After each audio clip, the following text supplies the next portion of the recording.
जिस तरह आज हम दीपिका पादुकोण या आलिया भट्ट जैसी अदाकारों को ब्यूटी बम के रूप में देखते हैं, या फिर मध्यकालीन भारत में संयुक्ता या पद्मिनी को देखते हैं, उसी प्रकार प्राचीन भारत में आम्रपाली का नाम आता है। आम्रपाली आम की पत्तियों के बीच लावारिस मिली थी, इसलिए इसका नाम आम्रपाली रखा गया। पाली भाषा में इसे अम्बपाली कहते हैं। आम्रपाली गौतम बुद्ध के ज़माने की सबसे सुंदर लेडी थी। वह वैशाली की रहने वाली थी। वह इतनी सुंदर थी कि उससे विवाह करने के लिए राजकुमार युद्ध पर उतारू हो जाते थे। अंत में साम्राज्य की रक्षा के लिए उसे वैशाली की नगरवधू बननी पड़ी। वह अपने डांस से सिर्फ राजकुमारों का मन बहलाती थी। जनसाधारण तो उसकी एक झलक पाने को तरसते रहते थे। आम्रपाली की ब्यूटी की चर्चा पूरे भारत में थी। कहते हैं मगध सम्राट बिंबिसार ने आम्रपाली के लिए वैशाली पर धावा बोल दिया। आम्रपाली के लिए उसने अपनी राजधानी राजगृह में राज नर्तकी की प्रथा शुरू की। बिंबिसार के बाद उसका बेटा सम्राट अजातशत्रु भी आम्रपाली पर मोहित था और उसने भी वैशाली पर आक्रमण किया। आम्रपाली कई बार गौतम बुद्ध से मिली है। कहते हैं जब पहली बार बुद्ध से मिलने के लिए आई तो उस समय बुद्ध काफ़ी भिक्षुओं के साथ थे। बुद्ध को डर था कि भिक्षु आम्रपाली की सुंदरता देखकर अपना संतुलन खो सकते हैं। इसलिए बुद्ध ने कहा, भिक्षुओं आंखें बंद कर लो, आम्रपाली आ रही है। पाली त्रिपिटक के महापरिनिर्वाण सूत्र में एक कहानी आती है।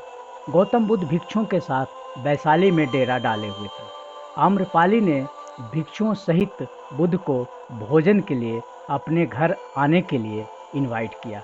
बुद्ध ने स्वीकार कर लिया।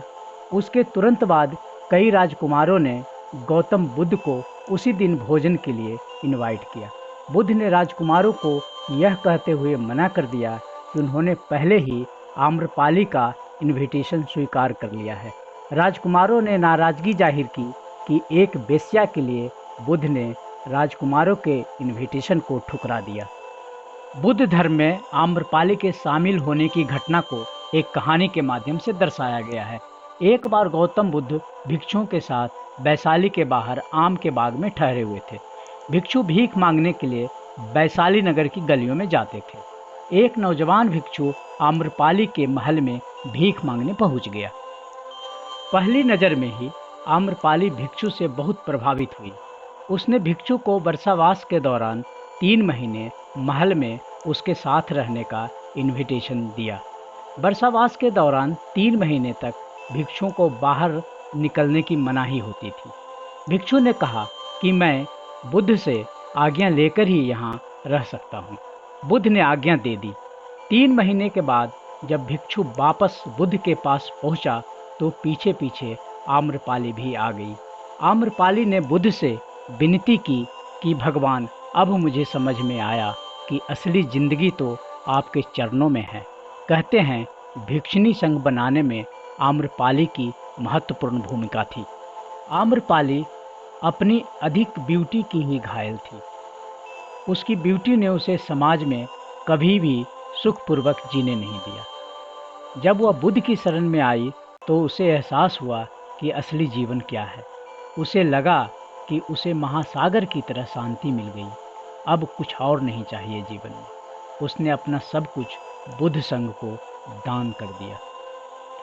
बुद्ध धर्म में आने के बाद आम्रपाली ने नाचना गाना छोड़ दिया। उसने बुद्ध धर्म की खूब सेवा की। कई सालों के बाद 80 साल की उम्र में गौतम बुद्ध का डेथ हो गया। आम्रपाली के दिल में बुद्ध से जुड़ी भावनाओं का सैलाब आ गया। वह फिर से सजने संवरने लगी। बुद्ध के लिए उसने 16 श्रृंगार किया, फिर नाचने गाने लगी और लगातार नाचती रही। गलियों में, बागों में, रास्ते में, हर जगह लगातार 3 दिनों तक नाचती रही, जैसे मानो वह कह रही हो, आज मन भर नाचने दो, बुद्ध के बाद अब मैं कभी नहीं नाचूंगी। प्राचीन भारत में ब्यूटी का क्या कंसेप्ट रहा है, इसे समझने का जरिया हमारे पास बहुत कम है। इस क्षेत्र में सबसे बड़ी क्रांति तब हुई जब ईसा पूर्व 3री-2री शताब्दी की यक्षिणी की मूर्ति दीदारगंज में 1917 में मिली। इस मूर्ति ने कला प्रेमियों की क्रिएटिविटी को गहराई से प्रभावित किया। इसकी मदद से ही कलाकार जीवित आम्रपाली की तस्वीर मन में बनाने लगे। आम्रपाली की ब्यूटी ने आज तक साहित्यकारों और कलाकारों को प्रभावित किया है। इस प्रभाव को हम उनकी कलाओं में देख सकते हैं। आम्रपाली नाम की 2 फिल्में बन चुकी हैं। पहली आम्रपाली फिल्म 1959 में बनी, जिसमें सुप्रिया देवी आम्रपाली बनी थी। दूसरी आम्रपाली फिल्म 1966 में बनी, जिसमें बैजंती माला ने आम्रपाली का रोल किया। TV serial women of India में आम्रपाली का role dream girl Hema Malini ने किया। एक और आम्रपाली सीरियल डीडी पर 2002 में टेलीकास्ट किया गया था। आम्रपाली पर 2 उपन्यास लिखे गए हैं। पहला उपन्यास वैशाली की नगर वधू 1948 में छपा, जिसकी रचना आचार्य चतुर्सेन शास्त्री ने की। दूसरा उपन्यास आम्रपाली नाम से ही 1962 में छपा, जिसे बिमला रैना ने लिखा। आम्रपाली पर राम वृक्ष बेनीपुरी ने एक नाटक की रचना की। इसका नाम पाली के शब्द अम्बपाली रखा गया है। कहते हैं राम वृक्ष बेनीपुरी जिस जगह पर इसकी रचना की, वहीं आम्रपाली रहा करती थी। यह उपन्यास 1955 में छपा था। आम्रपाली नाम से एक सेक्सी उपन्यास बंगला में नारायण सन्याल ने लिखा, जो 2011 में पब्लिश हुआ था। अगर आप हमारे चैनल पर नए हैं तो इसे सब्सक्राइब, शेयर और लाइक ज़रूर कर लें। Thank you.